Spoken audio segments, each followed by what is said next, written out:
est quelqu'un qui fait ce qu'il enseigne chaque jour. C'est pour ça que notre système éducatif a créé des étudiants qui sont faibles.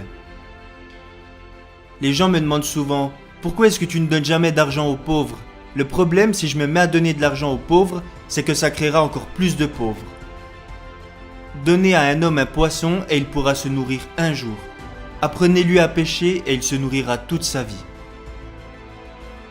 Si vous donnez un poisson à un homme, beaucoup de gens viendront vers vous pour vous demander à leur tour un poisson.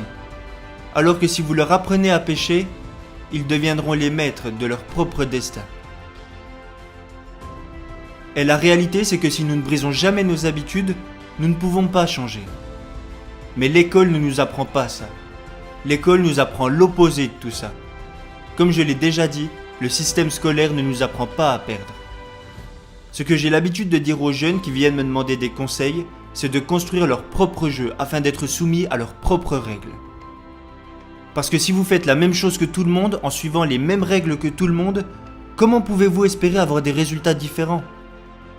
Donc mes deux principales sources de revenus sont numéro 1, les business et numéro 2, l'immobilier. Je pense que le business et l'immobilier sont le combo ultime pour s'enrichir. Ce que je vous dis vous donne un avantage certain sur les employés, parce qu'eux ne savent pas comment faire pour gagner plus d'argent. Vous savez, beaucoup de personnes préfèrent rester gentiment là, à attendre et à regarder le temps passer, plutôt que de créer leur propre business.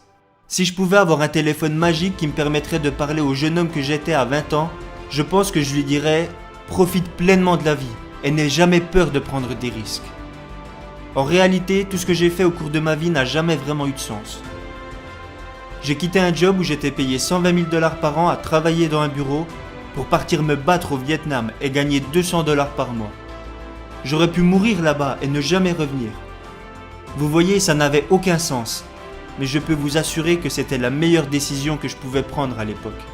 Malheureusement, ce que font la plupart des jeunes, c'est qu'ils laissent leurs parents dicter leur vie au lieu de suivre leur propre instinct. Et ils les écoutent parce qu'ils ont peur d'échouer. Alors qu'en réalité, l'échec fait partie intégrante du succès. Si vous regardez par exemple quelqu'un comme Thomas Edison, il a échoué des milliers de fois avant de réussir à créer l'ampoule à oxygène. Notre système scolaire nous punit quand nous commettons des erreurs. C'est pour ça qu'il y a tant de personnes qui ont peur de faire des erreurs et qui ont peur d'échouer.